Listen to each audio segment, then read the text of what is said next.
Candide ou l'optimisme de Voltaire.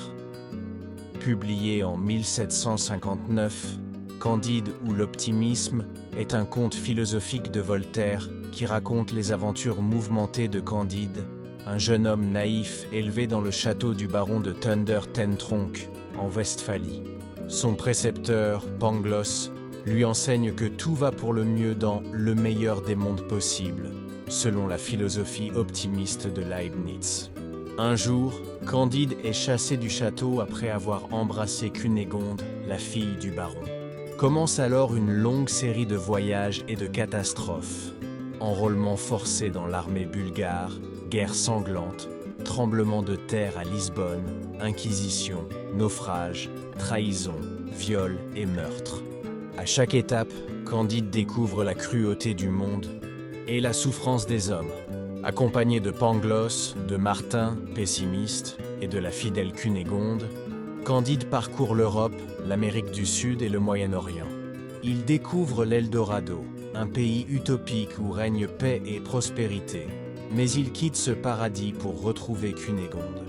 Finalement, après d'innombrables malheurs, Candide se réfugie à Constantinople.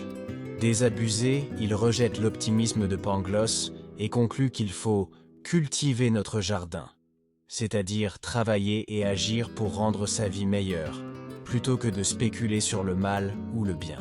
Analyse. À travers ce conte, Voltaire critique avec ironie la philosophie de l'optimisme, symbolisée par Pangloss, qui justifie toutes les injustices et les souffrances du monde. En confrontant son héros à la guerre, à la misère, à la tyrannie et à la religion fanatique, Voltaire dénonce la violence humaine et les institutions corrompues de son époque. Le voyage de Candide est aussi une quête philosophique. De la naïveté à la raison, il apprend à penser par lui-même. Le passage de l'Eldorado symbolise un idéal inaccessible. Une société parfaite ne peut exister sur Terre. Le style de Voltaire, simple, vif et ironique, permet de faire passer des idées profondes sous une forme plaisante.